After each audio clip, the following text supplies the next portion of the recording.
कहानी की शुरुआत में हम एक खूबसूरत महिला को देखते हैं जिसका नाम एलिस है और उसकी उम्र 40 साल है। एलिस पिछले 8 सालों से पेरिस की एक फैशन मैगजीन के लिए काम कर रही है। वो अपने करियर में आगे बढ़ने के लिए पूरी तरह से समर्पित है, लेकिन उसका कड़वा स्वभाव और ओल्ड फैशन होना उसकी तरक्की में बाधा सा बन गया है, जिसके कारण पिछले 4 सालों में उसका प्रमोशन नहीं हो पाया है। एलिस का अपने पति से डिवोर्स हो चुका है और वो अपनी छोटी बेटी के साथ रहती है, लेकिन एलिस काम की वजह से अपनी बेटी को ज्यादा समय नहीं दे पाती। वो काम में जाने से पहले अपनी बेटी को अपनी बहन के घर छोड़कर जाती है। एलिस अपनी जिंदगी में बहुत अकेली है और उसे खुद के लिए भी समय नहीं मिलता। एलिस अपनी कंपनी के काम से ब्राजील जाती है और जब वो काम खत्म करके फ्लाइट से पेरिस लौट रही होती है तो उसकी मुलाकात एक यंग लड़के से होती है जिसका नाम एडम है। एडम की उम्र 20 साल है और वो एक कॉलेज में पढ़ता है। एडम ने इकोनॉमी क्लास की सीट बुक की थी, लेकिन उसके सीट में दिक्कत होती है, इसलिए उसे बिजनेस क्लास में एलिस के पास बैठा दिया जाता है। एडम पहली बार बिजनेस क्लास की सीट पर बैठकर काफी खुश होता है,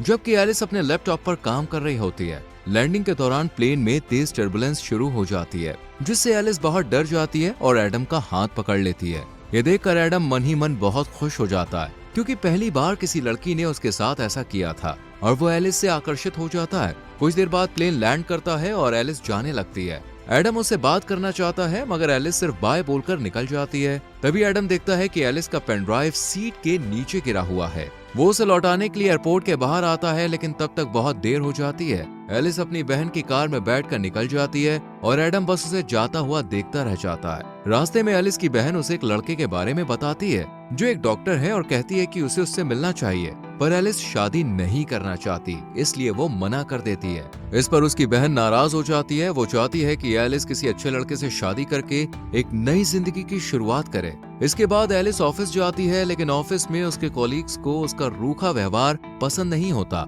और वो आपस में उसकी बुराई करते हैं। हालांकि ऑफिस में एलिस का एक मेल फ्रेंड है जो उसे हर चीज में सपोर्ट करता है। ऑफिस की एक स्टाफ मेंबर एलिस को बताती है कि एडम नाम के किसी लड़के का कॉल आया था, वो तुमसे बात करना चाहता है, लेकिन एलिस ये कहकर मना कर देती है कि वो किसी एडम को नहीं जानती है। फिर एलिस अपने बॉस के पास जाती है और प्रमोशन की बात करती है, पर वो कहता है तुम्हारे लिखे हुए आर्टिकल पुराने लगते हैं, लोगों को उनमें अब कोई दिलचस्पी नहीं है, तुम्हें कुछ नया और रोमांच लाना होगा। अगर ऐसे ही चलता रहा तो मुझे तुम्हें नौकरी से निकालना पड़ेगा। ये सुनकर एलिस आज देर रात तक ऑफिस में काम करती है और सोचती है कि वो कुछ नया और रोमांच कैसे ला सकती है। तभी उसके पास वही स्टाफ मेंबर का नोट मिलता है जिसमें लिखा होता है कि वो लड़का पेन ड्राइव की बात कर रहा था। एलिस को याद आता है कि उसने गलती से पेन ड्राइव प्लेन के अंदर गिरा दी थी। वो तुरंत एडम को कॉल करती है और कहती है कि तुम कहाँ हो, मुझे पेन ड्राइव चाहिए, वो बहुत जरूरी है। एडम उस समय अपने दोस्तों के साथ एक बार में होता है जहाँ वो एलिस को आने के लिए कहता है। जब एलिस बार के बाहर पहुँचती है तो एडम उसे अंदर ले जाता है और अपने दोस्तों से मिलवाता है। वहाँ एलिस के ऑफिस की 2 लड़कियां भी होती हैं जो एलिस को एडम के साथ देखकर हैरान हो जाती हैं। एलिस को पेन ड्राइव लेकर जल्दी निकलना होता है, इसलिए वो एडम से पेन ड्राइव मांगती है। इस पर एडम कहता है कि पेन ड्राइव मेरे घर पर है, इसलिए हमें वहाँ जाना होगा। वो दोनों बाहर आते हैं और एडम उसे अपने स्कूटर पर बैठने को कहता है। एलिस पहली बार स्कूटर पर बैठ रही होती है, इसलिए वो थोड़ा हिचकिचाती है। एडम उसे हेलमेट पहनने को देता है। जब एलिस उसे ठीक से पहन नहीं पाती तो एडम उसकी मदद करता है। तभी एलिस के ऑफिस की वही दोनों लड़कियां उन्हें एक ऐसे एंगल से देखती हैं जिससे लगता है कि जैसे वो दोनों किस कर रहे हैं। वो चुपके से उसकी फोटो क्लिक कर लेती है और उसे ऑनलाइन पोस्ट कर देती है। एडम एलिस को अपने घर लाता है जहां उसके डैड भी मौजूद होते हैं। एडम जानबूझकर पेन ड्राइव देने में देरी करता है ताकि वो एलिस से थोड़ी देर और बात कर सके, पर जब वो एलिस को पेन ड्राइव देता है और वो घर से निकलती है तो एडम कहता है कि क्या मैं तुम्हें स्कूटर से छोड़ दूं? इस पर एलिस कहती है मैं कैब से चली जाऊंगी। फिर एडम कहता है क्या हम कभी बाहर कॉफी पीने चल सकते हैं? इस पर एलिस कुछ नहीं कहती, मुस्कुराती है और थैंक यू कहकर चली जाती है। अगले दिन जब एलिस ऑफिस जाती है तो सब लोग उसे अजीब निगाहों से देख रहे होते हैं। एलिस कुछ समझ नहीं पाती, तभी उसकी एक कॉलीग उसे और एडम की फोटो दिखाते हुए कहती है कि तुम दोनों की ये फोटो किसी ने ऑनलाइन डाल दी है और सबको लग रहा है कि वो और एडम किस कर रहे थे। पर एलिस जानती है कि ये सिर्फ एक गलतफहमी है, ऐसा कुछ नहीं हुआ था। लेकिन उसका बॉस ये देखकर बहुत खुश होता है। वो कहता है मुझे तुम्हारा ये नया लुक बहुत पसंद आया। एलिस कहती है ऐसा कुछ नहीं है, पर बॉस कहता है हमें तो यही चाहिए। वो लड़का तुमसे उम्र में काफी छोटा है, ये बहुत कूल लगेगा। बॉस को लगता है कि मैगजीन युवाओं को टारगेट करती है और अगर एलिस एक जवान लड़के के साथ रिलेशनशिप में है तो वो युवा पीढ़ी की सोच को बेहतर समझ पाएगी। वो कहता है तुम इसमें लगी रहो, ऐसा करने से हमारी मैगजीन बिकेगी क्योंकि लोगों को मिर्च मसाला चाहिए होता है। पर एलिस अपने से कम उम्र के लड़के को डेट नहीं करना चाहती है। वो अपने दोस्त से इस बारे में बात करती है जो उसे सलाह देता है कि उसे बस दुनिया को दिखाने के लिए एडम को डेट करना चाहिए। वो कहता है अगर तुम्हारा बॉस ये देखेगा तो वो तुमसे खुश होकर तुमको प्रमोशन दे सकता है। पर किसी की भावनाओं से खेलना और झूठ बोलना सही नहीं था,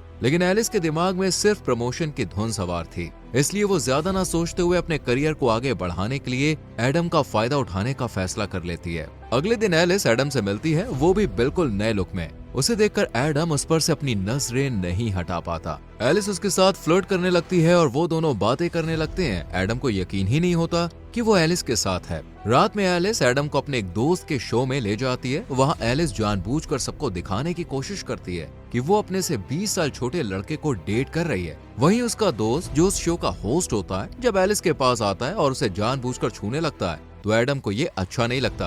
वो उस दोस्त के शो का मजाक उड़ाने लगता है। एलिस भी उसकी बातों पर हंसने लगती है। इससे एलिस का दोस्त अपमानित होकर वहाँ से चला जाता है। इसके बाद एलिस और एडम आपस में बात करते हैं। एडम कहता है कि मैंने कभी नहीं सोचा था कि मैं तुमसे इस तरह मिलूंगा और हम साथ में यूं घूमेंगे। एडम को पता होता है कि एलिस का तलाक हो चुका है और उसकी एक बेटी भी है, लेकिन इससे उसे कोई फर्क नहीं पड़ता। एलिस कहती है हमें एक दूसरे को बेहतर समझने की जरूरत है। तभी एलिस के पास उसकी बहन का कॉल आता है। वो कहती है कि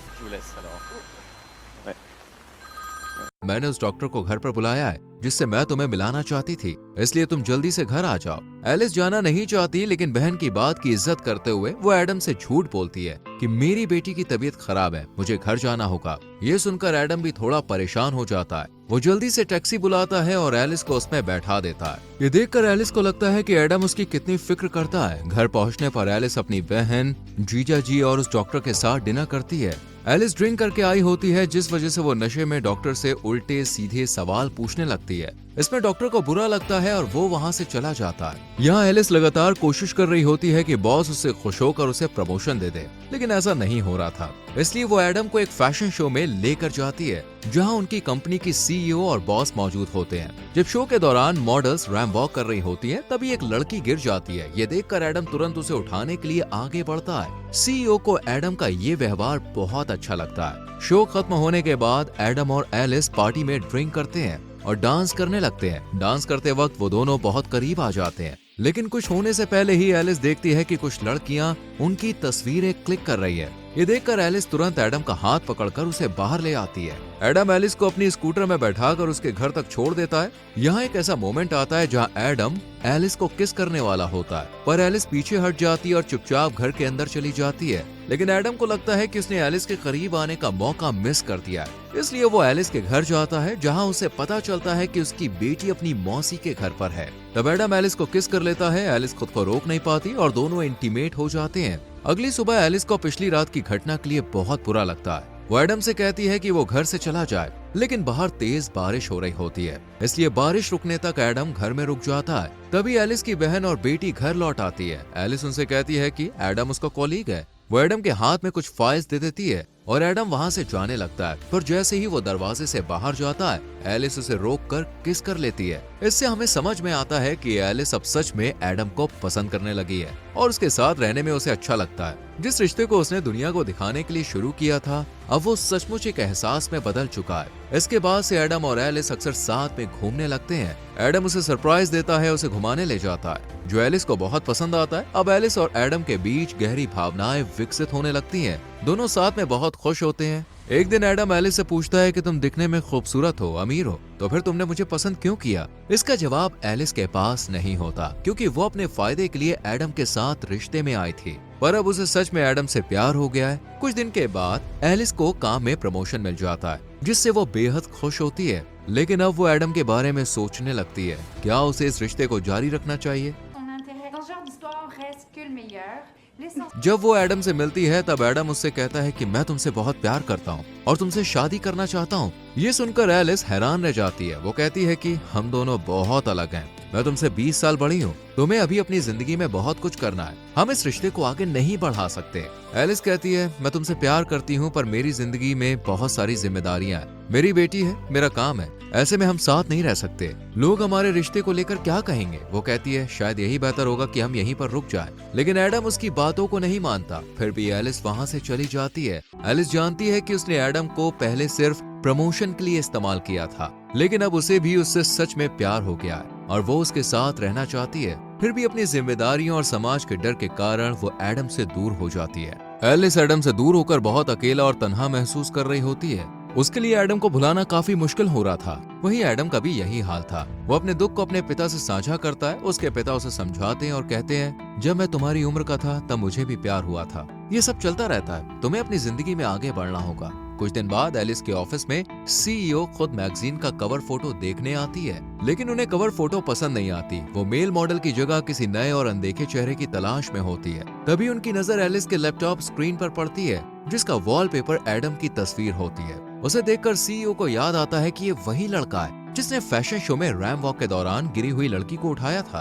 वो चाहती है कि एडम उनके मैगजीन का नया मॉडल बने। ये सुनकर एलिस को अच्छा नहीं लगता। वो नहीं चाहती कि वो फिर से एडम से मिले, लेकिन अपने बॉस के कहने पर उनकी बात उसे माननी पड़ती है। एलिस एडम को कॉल और मैसेज करती है और एडम एक टूटे हुए आशिक की तरह घर में बैठकर ड्रिंक कर रहा होता है। वो एलिस के कॉल और मैसेज का गुस्से में जवाब नहीं देता। तब एलिस खुद उसके घर जाती है और उसे अपने साथ बाहर लेकर आती है। एडम को लगता है कि अब एलिस फिर से उसके साथ रिश्ता शुरू करना चाहती है, लेकिन एलिस उसे बताती है कि तुम्हें मैगजीन के लिए मॉडल बनना होगा, तुम्हें खूबसूरत लड़कियों के साथ काम करने का मौका मिलेगा और इसके लिए तुम्हें पैसे भी मिलेंगे। ये सुनकर एडम गुस्से में आ जाता है। उसे समझ में आ जाता है कि एलिस अपने काम के लिए उसके पास आई है। वो कहता है, मैं अब तुमसे मिलना नहीं चाहता, अच्छा होगा हम कभी ना मिलें, और वो गुस्से में वहाँ से चला जाता है। जिस दिन एडम का फोटो शूट होना होता है, सभी एडम के आने का इंतजार कर रहे होते हैं। एलिस को डर लगता है कि अगर एडम नहीं आया तो उसे नौकरी से निकाल दिया जाएगा। तभी एडम वहाँ पे आ जाता है क्योंकि वो अब भी एलिस से प्यार करता है। उसे मेकअप रूम में ले जाया जाता है जहाँ उसका लुक तैयार किया जा रहा होता है। तभी उसके पास एलिस का दोस्त आता है और एडम से माफी मांगता है। वो कहता है कि मैंने ही एलिस को सलाह दी थी कि वो तुम्हारे साथ झूठा रिश्ता बनाए ताकि उसे प्रमोशन मिल सके। ये सुनकर एडम को बहुत दुख होता है कि एलिस का प्यार एक नाटक था। वो बाहर आता है और सबके सामने एलिस को किस कर लेता है। फिर एडम अपना फोटो शूट करवाता है, लेकिन ये सब उसके लिए नया अनुभव होता है। वो अच्छे से पोज नहीं दे पा रहा होता है और फोटोग्राफर को बार बार उसे निर्देश देने पड़ते हैं, जिससे एडम चिढ़ जाता है और वहाँ से जाने लगता है। तभी एलिस उसे समझाने के लिए आती है, पर एडम उस पर गुस्सा करता है और कहता है, मैंने तुमसे दिल से प्यार किया और तुमने अपने फायदे के लिए मेरा इस्तेमाल किया। फिर एडम दुखी होकर वहाँ से चला जाता है, जिससे एलिस को भी बहुत बुरा लगता है। उसका बॉस भी उसे नौकरी से निकाल देता है। अब वो पूरी तरह से अकेली पड़ जाती है। वो एडम को भूल नहीं पा रही होती है और उसकी यादें उसे हर पल सताती रहती है। एलिस को एहसास होता है कि उसके लिए करियर से ज्यादा जरूरी वो इंसान है जिससे वो प्यार करती है। इसलिए एलिस एडम के कॉलेज जाती है और सबके सामने कहती है, मैंने अपने भविष्य को लेकर सोचना छोड़ दिया है और मुझे फर्क नहीं पड़ता कि समाज हमारे बारे में सोचेगा। अब मैं सिर्फ तुम्हें चाहती हूँ, मैं तुमसे प्यार करती हूँ और तुम्हारे साथ रहना चाहती हूँ। वो एडम से माफी मांगती है। एडम उससे अब भी प्यार करता है। वो उसे किस कर लेता है और माफ कर देता है। इसके बाद से दोनों साथ में हंसी खुशी रहने लगते हैं और इसी के साथ मूवी खत्म हो जाती है। दोस्तों, अगर आपका परिवार और समाज आपके रिश्ते के खिलाफ हो जाए तो क्या आप अपना प्यार निभा पाएंगे? इस पर अपनी राय कमेंट सेक्शन में जरूर दें। वीडियो को लाइक और शेयर करें और चैनल को सब्सक्राइब करके बेल आइकॉन प्रेस करें। मिलते हैं अगली वीडियो में। Till then, bye bye, take care.